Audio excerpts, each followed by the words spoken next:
Hi, everyone, and welcome back to another live author chat with Sisters Reviewing Books. I am Amber, and even though she may try to deny it from time to time, that is my sister Crystal, and we are featured bloggers for the Coastal Magic Convention. Every month, we strive to bring you a fun live author chat with a featured author that's going to be at the convention so that by the time we get to the beach, we are all really great friends. Um, for those that don't know, the Coastal Magic Convention takes place at Daytona Beach, Florida, February 19th through the 22nd in 2026. So literally in just a few months, we're going to be hanging out with each other. It's a really fun beachside reader and author weekend where we get to hang out with each other, talk books, and have fun. So tonight we like to welcome Beth Dolgner. She is the creator of the Nightmare Arizona books. She also has her Crones of a Feather series. Their stories are a mix of spooky fun and cozy sleuthing and really unforgettable characters. Crystal and I have both enjoyed Beth's cozy mysteries. They are really fun, clever, and full of charm. So we're excited to get to chat with Beth tonight. Thank you so much for joining us. First, we're going to kick it over to Crystal and let her talk about bingo and how everybody at home can participate and win a prize. Yeah, well, not everybody can win a prize, but you have a chance to win a prize. No, you're all getting a prize, I promise. Yes, bingo. Tonight we have our bingo board. I've been trying to update it every time, so I got a couple of things there specific to Beth tonight. And then, oops, I just lost my. Everybody's there, right? I haven't lost you. Okay, sorry, it went away. I can see the bingo board, but not y'all. So I have a bingo board up there. Those are the things we're going to jump around and kind of touch on. Remember that we want you to get bingo, so if you cross it off. We trust you, okay? Send your bingo cards to me via chat or to Sisters Reviewing Books via chat, and we'll enter you into a drawing for a Beth Dolgner ebook. So we'll do that probably by Sunday is usually when I do the drawings. So awesome. So with that said, I hope I covered on everything. We're going to go ahead and knock one thing off your bingo card, and we're going to let the author, Beth Dolgner, go ahead and introduce herself. So hi, Beth. Thank you so much for joining us tonight. If you'd like Thanks to for go ahead having and me. share a little bit more about what you write and yeah, just let us know. Sure. So I write paranormal cozy mysteries, and I tell people that I grew up on a healthy diet of Scooby-Doo and Bunnicula. So if you liked those things as a kid, you would probably like my books. There's a lot of lightheartedness. I lean really hard into themes of found family and starting over at midlife. I really like that. The idea of I think there's a lot of us, we reach middle age and kind of feel like we're starting over, whether it's because your kids are off to college or because maybe you're divorced and starting fresh. But there's a lot of us out there that are kind of getting a fresh start. And so I feel like I like to represent that in my heroines. Definitely. And I think that comes across. And I love your older characters. Like I know we read Amber mentioned spells and subterfuge. Hazel's, older and settling into her funeral home, her new Right. gigs. so Um, can't really relate there because I'd be like, no, thank you. So I guess that leads to a fun question in general, and I've heard you explain this. What setting? We'll talk about setting. We'll just jump into that setting and kind of talk about travel and all too later. But um, how did you like that book, that series? You said it in kind of where it's set, and then you've got the funeral home as sort of that a part of the setting. How did that come about? And then in general, like how do you pick your settings? Well, it's funny because I had chosen the Pacific Northwest for my Crones of a Feather series before I knew I was going to be moving to the Pacific Northwest. And I did it specifically because I knew I wanted to have a character in it who was a Bigfoot. And I was like, well, where does Bigfoot live? Obviously, up in the Pacific Northwest. So I invented the magical town of Foxfire Haven, Washington for the series. And then I'd had the idea for kind of like the Golden Girls, but they're witches. And I knew I wanted to write about these four witches living together and, solving murder mysteries in their little magical town. And I had the idea for the brooding Bigfoot that's always at the bar drinking his single malt Scotch whiskey. But I didn't really have like that. I knew it just needed something more, and I wasn't sure what it was. And about a year and a half ago, my husband and I were passing through Chicago, And my husband emailed a friend of his who owns a music museum in Chicago and said, hey, Beth and I are going to be in the area. We'd love to stop by. And the guy wrote back and said, well, don't just stop by, spend the night at the museum. We've got like, a little bed and breakfast kind of setup going on. And it just so happens that the museum is housed in a former funeral home. So actually, the room that Ed and I slept in used to be the embalming room. And so in my Crones of a Feather series, it's my character Joe is the one who rents the room that used to be the embalming room. So when I talk about her room having a sloped floor because there's a Oh, drain underneath there goodness. from when they used to, prepare bodies, that's real life experience. That the room that Ed and I stayed in Chicago had a sloped floor, and our host said, oh, yeah, the drain is still under there, but we just put down a carpet so nobody can see it. That is not So, creepy at all. surprisingly, I slept very, very well that Did night. you I had sleep like not the anticipated dead? that. I truly did. Oh goodness, that's too funny. So like and this kind of will touch on another of my categories, which is kind of dash of you. I think you've mentioned that the Nightmare Arizona series was a lot. Like I think you said that's like a lot of like your experience, or it's a lot of you in some way. Mhm. So how do you kind of filter into your books? Like what parts of you end up coming out? Do you feel like come out in your books? I I always say that I write for myself and I write almost, it's like therapy almost. My Eternal Rest Bed and Breakfast series, I started in 2020 because I was actually, we were living in Germany at the time. And we were under like really severe lockdowns and really restricted in what we can do. And I was like, I need an escape. And so I started writing about, this bed and breakfast up in North Georgia with an old cemetery next door. And then we wound up moving to Tucson, Arizona. And it was a real shock to me because I was born and raised in Florida. And then I lived in Georgia for about 15 years. And I'm used to green grass and trees and big bodies of water everywhere I go. And all of a sudden I was in the desert. So in my Nightmare series, when my main character, Olivia, is like, what is going on here? Like every plant is trying to kill me. That is 100% me processing my shock at suddenly living in the desert and just trying to kind of, figure out what's going on here and what can I touch and what can I not touch.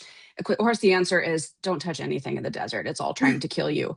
I made the mistake one day. I was in our front yard in Tucson and I realized that some fruit had fallen off of our prickly pear cactus. And I went, oh, look, it has fruit. And I picked it up and I was like, why is my hand tingling? And I was like, oh, because it's a prickly pear cactus.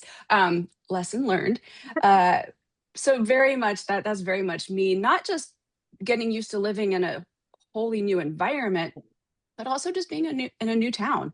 I do think that as you get older, it can be harder to make friends when you move to a new place because the people your age kind of have their established routines and they've got their established social circles, and it can be hard kind of finding your tribe in a new place. And so I got to go through that journey with Olivia.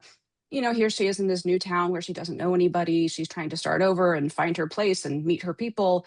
And so it was very therapeutic for me to get to go through that with her and see her find her found family and the people that understood her and supported her. And, I mean, we all want that, right? To have those people in our lives that always support us no matter what. And she finds that at the Nightmare Sanctuary. I always like to say, and I'll give this. I only read book one, and I definitely want to read more and plan on it. And I think a lot of what you just said, like you don't get to see so much in the first book because you're getting you've got to fit in any series. You have to fit so much in the beginning to kind of introduce people to the world. And so now I'm like even more excited to read more of it because I want to see those moments where she feels like everything's trying to kill her. Um, Right. right now you haven't really seen like you said it was The book I read, I picked up a random so book you were later. from the middle of a series. I think there's a lot of books in that series, correct? And aren't there? 10, Yeah, 10 yeah, of yeah. them. So I read a random one in there, and yeah, I think there was several dead bodies within the first. Well, you're, Dead bodies. you're jumping ahead to murder, and I guess and I have a note to talk about supernatural, so we're gonna just be all over the place. But I guess I kind of am curious a little bit about one of my favorite panels at like most any of these book conventions because I love mystery is about murder, and so I'm curious, like in a cozy mystery series, like you have to like come up with new ways for somebody to die. I mean, sometimes it's fairly simple, but you don't want to use the same one. So where do you get inspiration for that or ideas? You keep ideas? Do you have like a book of ideas for how somebody might die? Like, How's that work? Ooh. And do you worry the FBI may find that and link No. you to murders? I do worry that if my husband dies before I do, I'm going You're to in get a knock trouble. on my door one day that's going to be, like the police going, ma'am, we've reviewed your search history and we have some questions about your husband's You better death. hope for natural causes. Yeah, we're going to be clearing all those caches. But I like to find, um, I like it when I can have a murder method that kind of fits in with the situation. I mean, to give you an idea, the manuscript I'm working on now, it's the third book in my Crones of a Feather series. And the murder happens at a newspaper office. And the I don't think this is any spoilers. The murder weapon was the editor's pen that he always used for jotting down notes and things. So I have in my Eternal Rest series, there's a local bakery owner who's, she's a frequent character in the series, and I had somebody die via her biscuits one time because that gave me the fun excuse to use the term murder biscuits. Which I feel like I need to come up with a recipe for that, not going to kill you, but at least maybe just make it a little more exciting for anybody who's eating them. That's what So I yeah, call I my don't cat necessarily. when Yeah, he's making yeah, biscuits. exactly. Get Murder his claws biscuit out. time. Yeah, that's right. So Funny. yeah, I just have fun kind of trying to fit Yeah. the method to the setting, I Yeah. guess. And I think you in the first book, I can see where that kicks. Without giving away, some of the murder, I can see like, how the misleading was, and then you needed to have something that would have, done that and connect it to everything. So that was pretty cool. Okay. What about supernatural? So you definitely have themes of supernatural through all the books that Amber and I have read. Is that something that fascinates you? What is your favorite supernatural characters? What are some of the inspirations behind Oh, supernatural that you include in your books? well, first I have to confess that I once tried to write a book that didn't have any supernatural elements in it, and I gave up about 2 chapters in. And I was like, this isn't for me. I like writing the supernatural. Like I mentioned before, I grew up on like Scooby-Doo and Bunnicula, and at a very early age, I started reading horror novels, and then I fell in love with Dracula. And my actual first foray into being an author was nonfiction, and that was with a collection of Georgia ghost stories. So my first book is Georgia Spirits and Specters, and it just kind of came together by accident. A friend of mine had been at DragonCon actually, and got a flyer from a publishing company that was looking for people to write collections of ghost stories from their areas. And I was like, I may as well pitch it. I love going on ghost tours. I love ghost stories, especially the ones that blend history and lore together. So you can learn something as well as hearing the good spooky story. And I pitched a book about Atlanta ghost stories. And they said, well, how about the whole state of Georgia? And I said, yeah, sure, why not? And it was a fabulous experience because I got to do all this research, but I also got to work with a lot of ghost hunting teams and ghost tours.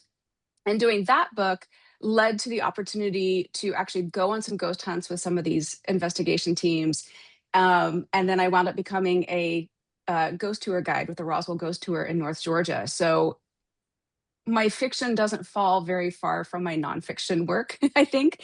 And certainly a lot of my experiences doing all of those things helps enormously when I'm writing books, especially when it's anything involving ghosts. Somebody, Great. That's a very cool story about how you came all the way full circle, Becca. Yeah. And all of it was kind of a big like, okay, well, here we are. Like I never set out to be, Right. so It's a deep in the journey, for paranormal sure. world, but it just happened. And it's been a fabulous ride, and I've met just incredible people. Very cool. I'm gonna very quickly apologize for seeming a little distracted. We just have a puppy. He's a 60-pound puppy. We've had him for 3 weeks. And I am up here hoping he's not gonna lose his mind because nobody's downstairs. And I'm now watching him on camera, at which he has taken the trash from the counter that had the crumbs of my dinner in it, and he has been devouring it. So far, that seems pretty benign, so I'm gonna let it be. But I'm kind of keeping an eye on him to see what he brings in next. Okay, well, if you want to go get him, yeah, if you need a dash, we'll I gotta understand. listen that. Lorianne's got a good suggestion for you, Beth. She thinks that you need a wheel of murder to see what combinations you can come up with.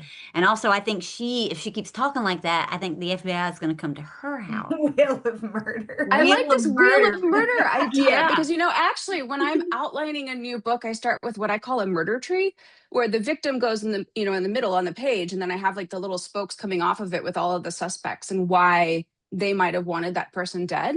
So I feel like a murder wheel and a murder tree is a nice combination. I like that. Yeah, I think murder tree is an interesting thing to Yeah, envision murder as trees, well. Wheel of Murder. We're gonna be seeing that. Hmm. It Well, we're also having sounds like a good game show, maybe like Yes, something we could it's play at a con. Like maybe in February we could play. I don't know how it's going to work, but we're murder I've got having 2 months to think about it. right. We got not an time. Amber said that in the thing, and she's like, "We're almost there," and I'm like, "Oh my gosh, we are almost there!" Like, how? What? Yeah, I keep talking to people. I'm like, yeah, I got a live tonight. It's that convention I do in in like a month and a half, 2 months, 2 months. We're there. Yeah, and it's going to be my first time, and I can't wait. I'm so excited. It's Well, gonna we be have so touched on so fun. much just for the people playing. So, she touched on research a little bit by talking about her graveyard and some of that working in those areas. Or I think that's what you mentioned. Sorry. Well, I was also a volunteer at a historic cemetery in Ooh. Atlanta, so we throw that in there too. Ooh, I Yeah. love cemeteries. How I old? Like how old we talking? Like what year? It was founded in 1850. It's historic Oakland Cemetery in downtown Atlanta. Okay. There's a great restaurant across the street called 6 Feet Under, love. with what I think is the best cheeseburgers in town. And yeah, if y'all are ever down there, they have a wonderful Halloween event where they do tours after dark, and you get to learn about people buried there. And then Very they cool. have an event called Sunday in the Park with bands and costume contests and storytellers, and Very it's a great cool. time.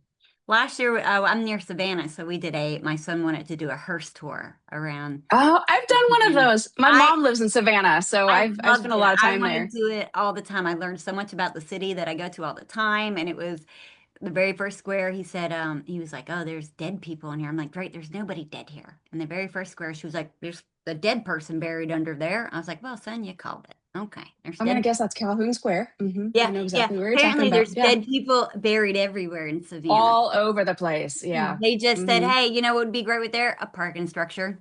Get rid of this." Hmm. Exactly. Yeah. Sorry. Anyway, back to Christmas, Um, and it's like so great time.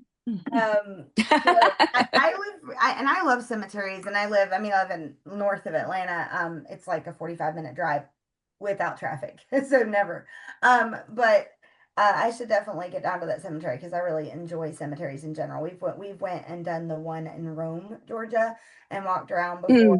Mm. Because it was like it's kind of on a hill. It's really cool with all the Yeah. Yeah. so. Yeah. Oakland was very much my inspiration for the cemetery in my Eternal Rest Bed and Breakfast series. And in fact, there's a character in that book whose name is Reed, and he is the sexton of the cemetery. And he is named for Sam Reed, who is the sexton at Oakland Cemetery in Atlanta. So I had to give my little nod to the real man. So we've heard a little bit about your process when you talked about your murder wheel. What Murder tree. murder tree and Tree. not a murder wheel yet. That's in the future. So can you tell us a little bit more about your routine and process? And Amber, I'm going to let you commentate for a minute, and I'm going to go take because now he's got the other wrapper down. I'll be back. Oh no. Good Oh, luck. just me and you. Um, Babe. yeah. I I am one of those weird people who is what's the term for it? I think the term is intuitive plotter. Some people plot very, very heavily and have like almost like kind of a formula. Okay, like I need this to happen and I need this story beat and I need this. Other people just sit down and start writing, and a story comes out at the end and it's amazing. And those people I'm just so in awe of those people. I'm somewhere in between. I do a lot of outlining, very detailed outline before I start writing a story, but I just kind of sit and think like, and then what? And then what happens? And sometimes I get stuck and don't know, and that's usually when it's time to go out and take a walk and do something and get away from my computer screen for a while. And then I'll be like, I'll have that moment where suddenly it's like, oh, wait a second, I know what happens. I was recently stuck on a plot point, and I was like, I need something to happen, but I don't know what it's going to be. And I suddenly thought they find a bag full of cash and don't know whose it is or where it came from. And I was like, we're going with it. I don't know why it's there. I don't know who it belongs to, but we're going to put it in and find out as we Randomly, go. it just randomly pops up in your head, and you're And like, "Oh, that's it it. does. That's a Yeah. read." And I just go with it. So yeah, that kind of stuff Do your is characters ever do that for you and be like, "Okay, here's what we're gonna do, Beth," or is it just like with, "Okay, here's some cash, a bag of cash. Let's do something." my characters love to take control of a story. And that's when I know I'm on the right track, is when I feel like I've lost all control of the people I'm writing. And I reach that point where I feel like I'm just following them around with my laptop going, okay, and then what are you doing now? Oh, okay, you're talking to that person. Okay, and I'm typing it up. And I love that feeling, it's that sort of like, I don't know where it's coming from, but it's just a joyful feeling when that happens. And I remember the first time that ever happened to me. So before I got into paranormal cozies, my first series is actually romantic urban fantasy. My Betty Boo Ghost Hunter series set in Savannah, actually. I have a little map of the historic district in Savannah where I drew in where like my heroine lived and all my characters and like the bar they hung out at. And I have a character in that series. His name is Carter, and he is this spoiled, rich, pretentious jerk. And I hate him so much and I love him at the same time, because he was the first character I ever had that was like, I don't care what you have planned for me as the author. I'm in control here, and you're just gonna have to go with it. And I would literally be typing up a scene of him just being a pretentious jerk to somebody. I'm like, going, come on, Carter, really? Like, really, you're gonna say that to her? Come on. But like, it was like that was what the character wanted to say, and I had to go with it. And to this day, he's one of my favorite characters that I've ever written. And actually, he wound up having a very fun character arc, so it was great fun for me to see how his character evolved over the course of the series. But yeah, it's such a cool feeling when that There ever happens. been a character that wasn't supposed to be really center stage and they said, "Hey, Beth, no, I'm coming. Ooh. I got something going on over here," and that you didn't, now they're a major player and they weren't supposed to be? Those are my favorite Yeah. characters. Yes, actually. So in my Nightmare Arizona series, there's my heroine Olivia works at this haunted house attraction where, the characters are not just people in costumes, they really are supernatural. And so I have it populated with all these different, vampires and whatnot. And I have two characters that did that in that series. One is my most popular character ever. One of the vampires has a pet chupacabra named Felipe. And he was just supposed to be kind of a cute thing that would sometimes be in and out of a scene. And oh, look, there goes, there he goes, chewing on something he's not supposed to be chewing on. And my readers just adored him. And so it's like the more I wrote him into my books, the more people were into it. And so now he has his very own standalone short story where he's the star of Oh, the I love show that. and helps solve a crime. And then my other character from that series, who people just really latched onto, is a gargoyle named Gunner. Yes. And he is so popular that actually I'm putting the finishing touches now on my short story for the Coastal Magic Con anthology. And Gunner Ooh. is one of the characters in it. That's It happens in the Nightmare universe with a new character that I'm introducing, but she very quickly runs into Gunner and has a little adventure with him. So Ooh, I think fun. readers are going to be excited to see him popping back up. Yes. I've liked his character.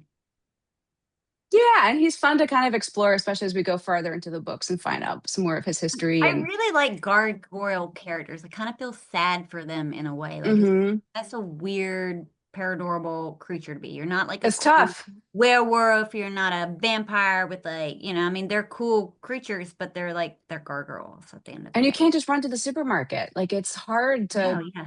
to You're not be in blending a world that in. doesn't. But exactly, yeah, Yeah. So they always make me a little sad. So I did like him. He seemed gentle and nice. yeah, Aw. yeah. He's a good guy. I promised Ashley we have an audience question. She posted on the thing, and I think hers had to do with like travel and like where if you could travel anywhere to do research for a book, like where would you travel? Like where is there somewhere you would love to set something Ooh. and you'd love to go there?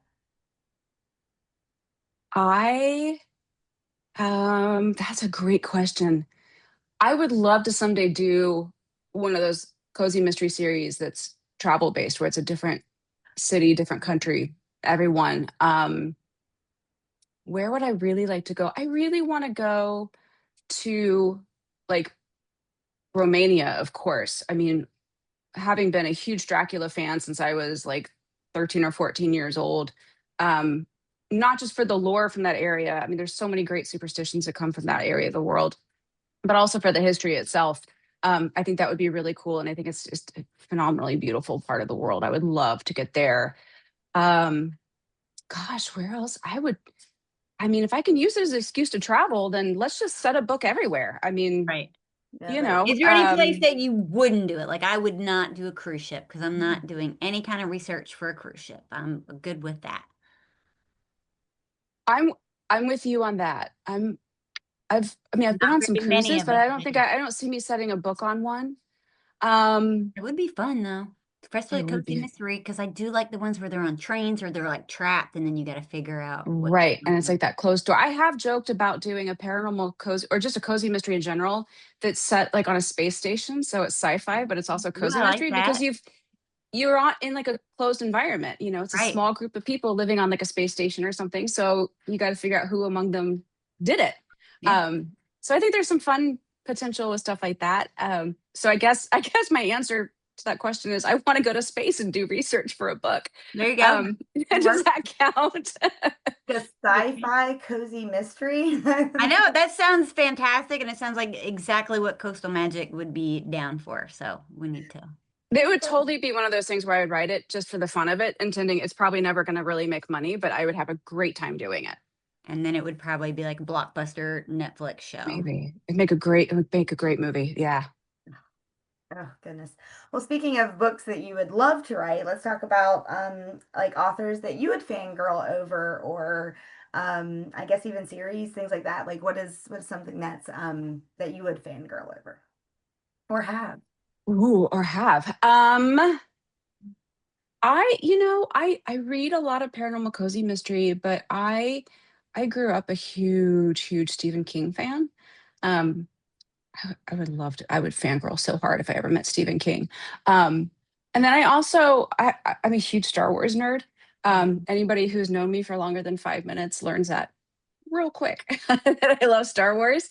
And when I was like 13 or so, as back in the 1990s, Timothy Zahn put out a trilogy of Star Wars books that's generally known as the Thrawn trilogy. And I found them in a bookstore and just devoured them because, I mean, it was like the first new Star Wars stuff that any of us had gotten in years. And I got to meet him at Dragon Con 2 years ago and have my copy from like back in 1993 signed by him. Oh, And it was really cute because when I pulled the copy out, it's so beat up because I've read it so many times. But on the inside flap, I had written my name, but like back in the 1990s. So it's this big, like, oh. teenage girl swoopy font with my maiden name. And it was so cute getting to open that up for him and be like, hey, can you sign this? So yeah, I fangirled a little bit I over bet he him and he was loved he how was very patient about it. I bet he loved how worn in the book and everything was. Like, you'd clearly Yeah, spent I think yeah, I mean it's a been beloved copy. And I think however that, many years. I don't want to do that math, but Yeah, don't ever do the math. I know. yeah, I think like yeah. And anytime people like still a love those characters. anytime like a fandom or a fan or something like that really gets you for that long, like that holds a place in your life for just like that long is really cool. Like it wasn't just a passing, phase.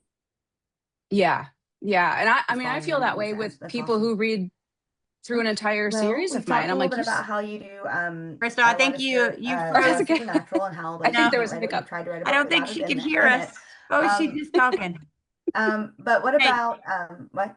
no, you froze for a minute. Beth was in Yeah, the middle. and you guys have frozen my end a few times. I'm just rolling with it today. Oh, All right. Well, you were So, rolling. You were yeah, it's rolling. yeah. So is oh geez. Okay, 1 minute. oh, did I just give us the Are, fangirl thing on the bingo talking about Yeah, Star you Wars? got it. Yes. yes, we knocked off quite a few actually. I think if people, like I said, if they just want to go, well, I think you kind of touched on this. We did. Um, what about geez, then we just struck 1 second. Super. Oh, what other genres would you write in? If are there any others you're interested in writing in? Are there any that you would if you had to write in another genre, like besides just kind of like mystery and urban Ooh.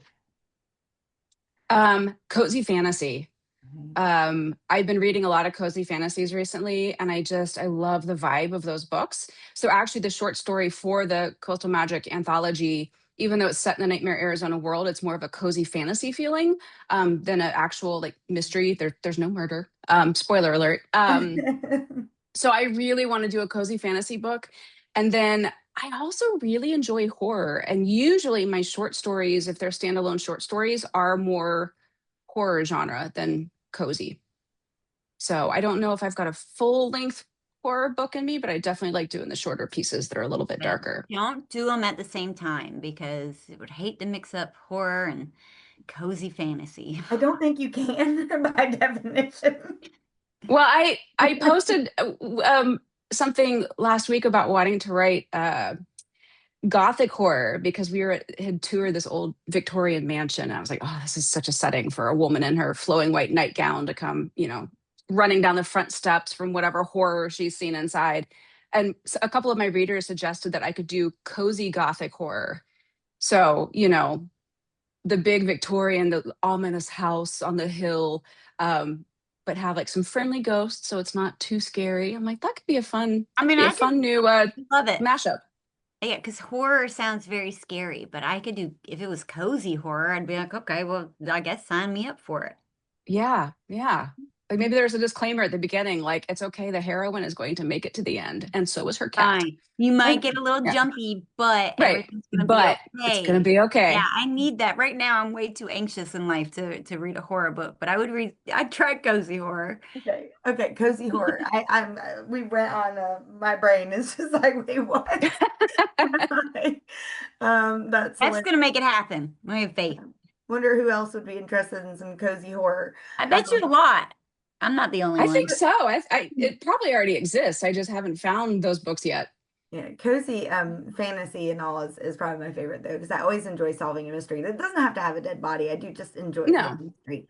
But I do remember the panel Amber and I did at Coastal last year, and we had a cozy fantasy person, author, all the way down to cozy mystery author who kills everyone, and the cozy fantasy kills no one. And I was like, we kind of have like a grid of like a gradient of murder here. This is like, yeah, Yeah. nobody dies in my books, and it was like everybody dies in my books, and I was like, yeah, they really do. If you're new in town, you're dying. If she's gonna drop by your house later to visit you, you're probably gonna be dead. So we see Right. that coming. Right. Cool. Okay, so you mentioned earlier we were talking because Amber and I we loved your spells and subterfuge. And we It loved was so good. It we was loved I mean I was amazing. pulled in when you emailed me and you were like, oh, I have this new series coming out and it's like Golden Girls meet what was the other Practical magic. and I was like, Done. well, Sign yeah, us up. yes, please. I loved Golden Girls in general, and then Practical Magic, its own thing. But I loved the witches. I love witches. Witches are probably my favorite supernatural character, Yeah. paranormal character in general. Just I just like all the different brands. You can do anything with Is the the right. Yeah. right Oh the yeah, word. you can make the rules. Yeah. Yeah, and I enjoy what they can bring to it. And also I think there's sometimes like with witches, there's a lot of like I don't know, like intelligence too, I don't know how to explain it, like a smartness to like what they do and the craft that they have Yeah. intuitiveness, it might be the word I'm Yeah, looking for intuitive is what I was gonna say. that I I think really, it kind of felt like a double found family I really because do. Yeah. she needed those people, but also she needs a coven. She needs, other Hmm. witches to Yes, be around. So it exactly. was like twofold when they finally found each other. It felt. Yeah. I And I love like how each witch brings something different to the table in terms of yes. their talents and their knowledge, that working together they can solve a problem. And I like that, putting those puzzle pieces together. And so we in this that quick conversation we kind of talked about the need for the coven because again Mhm. with the way witches are for me I feel like they need their coven for that reason they all sort of bring this person can help with that and we can do this and so I've always wondered, I've always loved familiars because usually they're animals, and that's like cool and fun for me. But what is the purpose that a familiar brings? Like, what is the role that a familiar plays for a witch in your worlds? And then Amber and I were delighted by all the different birds that you brought about. So why did you choose to make them all have birds? Like, what was your thought behind that? I think the birds came from I literally thought of the name Crones of a Feather and I was like, oh, this is gonna be good. I went with a burrowing owl for Hazel's familiar because my university, Florida Atlantic University down in Boca Raton, our mascot is a burrowing owl because our campus is like a protected environment for burrowing owls. And Hmm. so you would see them walking to and from the dorm rooms, and they're about Cute. like 6 to 8 inches tall. They're teeny tiny, and they burrow in the ground instead of having nests up in the trees. Oh, And they're so cute. They're just the cutest little things ever. So when it was time to figure out what was Hazel's, familiar going to be? I was like, well, it has to be the little burrowing owl that I got to go to college seeing all the time walking around the campus. Kind But of I think their similar. purpose, I think for me, um, they kind of serve a purpose. Oftentimes, it's almost a sounding board. Um, they can tell when their witch is sad or upset, or and they can kind of do that's when they're going to come and rub their head against your arm and help to calm you down. Or sometimes they realize, like, hey, you're missing a clue, and can kind of like, over here, hey, it's over, look over here. So they help out, and they're very perceptive animals, and so they're able to help out in various ways.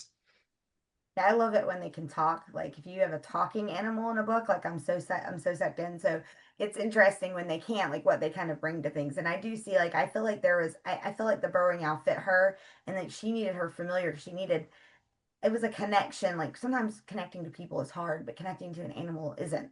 And I think it was Yeah. easy connection for her. And I think we underestimate how important that is. So Thought the Yeah. familiars kind of were like found family too, and they yeah. started picking up Well, for when them. they Totally. Just started like like, just like our pets are, and you had a bad day, and your cat comes and curls up on your lap. You're like, okay, everything's gonna work out. It's gonna be okay. It's kind of the same thing with familiars. yeah, and I was gonna say too that I was kind of sad in the beginning. I was like, does she hate cats? Because we made the cat the No, enemy, and Jazz I is was just being a jerk. like, so I was like, if she hate cats, this is a good jerk cat. And I was like, yeah, I've watched a cat go after birds. It's kind of funny. I mean, not, I mean, it's funny when the birds like turn the tables because Right, we right. had an orange cat who couldn't, like, whenever the mama had babies in the tree, the orange cat would go across the lawn and she would dive bomb him. And that cat couldn't go across the yard. I was like, yeah, she got hers. Um, okay, so I feel like we've touched on a lot. Like we tell you when we tell you that we're going to do this, and we appreciate you doing it. It was kind of all over the place, so thank you for extra rolling with it tonight. Yeah, I'm kind of all over the place, so it works. So we're definitely so excited that you joined us tonight. And if you want to kind of touch on two of ours as a kind of a closure, and then Amber has, I think, if she's okay, a special announcement to make. But if you want to touch on work in progress, what you might be working on, what's in the works for you next, and then just where people can find you. Actually, I don't think that's on my card, but just yeah, kind of close us out and let people know where they can check in and follow what you're writing and what you got going on. Yeah, I am currently working on book 3 of my Crones of a Feather series, Manifesting in Mischief. Barry the Bigfoot plays a pretty big role in this one, which I think people will be happy about. And then after that, I'm going to start outlining the 4th book in the series. So that's what I've got going on right now. You can find me online at bethdolgner.com. Or if that's too hard to spell, because I know my last name is a lot of consonants, you can also find me online at nightmareaz.com. I have a question. How many books are going to be in that series? If that's the 4th, how many are you looking At at? least 7. Oh, yes, I love a good long series. I never want to read Yeah. the world when I find it and I like it. And to clarify, they will all pretty much follow Hazel, but everybody else will play. Like it's not going to change character POVs. Yeah, it all focuses on Hazel. Yeah. Okay, awesome. Because I kind of like both ways, but it's nice to know sometimes. Like I love when I am really liking a character. I hate when I really like a character, and then you go to the next book and it's one of the other characters which you're really excited about, but you also weren't ready to part with the first one. And you Right, gotta know it's right. You've kind coming. of bonded with that first one, and it's like, oh, I'm not ready to leave. Yeah. Oh no, I need to know what's going on with them. But if you know, it's a little bit different because I do like staying with one character too. Okay, well, uh, again, thank you. I love the Coastal Thank Magic you. authors in general. You guys roll with us and do these things, and I appreciate it so much. Given your time, and I know that the people who are going to attend the convention in February enjoy getting to see these conversations. It gives them a little something to connect with you at the convention. So it's going to be a blast. Coastal Convention is the best. So can't wait to see you in person, Beth, in February. And definitely check out some more of your books and do all kinds of fun stuff in Daytona. Amber, do you want to like wrap things up? Sure, I didn't know I was wrapping things up, but I'm Oh, were happy. you gonna, do you have the thing that Jennifer sent? Or do you want me to Sure, read? I have it. Um, The special announcement is if you really love Coastal Magic, like we love Coastal Magic, and you're looking to represent that in what you wear and what you carry, then we want to let you know that there is some new merch coming, and Jennifer is going to be releasing that website link on the Coastal Magic page. I'm not sure if DeLorean said yet where, but check the author and attendees page or either the Coastal Magic page, or we'll share it in the reader channeling page. And on the Um, Coastal Magic website for sure. Right, but Crystal's already had a chance to preview it, and she's looking forward to some of the really nice sweaters, and she's already got her eyes on a really cool apron. So I guess don't spend too much money this Christmas because we have Coastal Magic merch to buy. I February is coming. really liked the bags. And then she said that she's still going to have 3 designs available. And I think these may be my favorite designs of them all. And I loved the friendship bracelets last year. So definitely. So she's going to share, I think she said after we announced it. So that was a special announcement for those of you who stuck around a little bit longer than our usual. So yay. And then so you yeah. talk about bingo, what they can do Oh, to redeem it. yes. If you got bingo, just send a screenshot to Sisters Reviewing Books, one of our chats, either on Facebook or on Instagram, and we will enter you into the chat and we will do a drawing on Sunday. So Well, Beth, we will see you in like 2 months. I can't wait. I'm so looking forward to it. Especially where you're at. I bet you it's gonna have to be nicer than Seattle in February, right? Oh Like, yeah. Oh yeah. yeah. It's The less yeah. ice, And I get to go maybe. down and see family yeah, that still live in definitely. Florida. So that'll be great. Perfect. Well, we will see you soon. Yes. Yes. Thanks, y'all. Thanks everybody for watching tonight. Have a great night.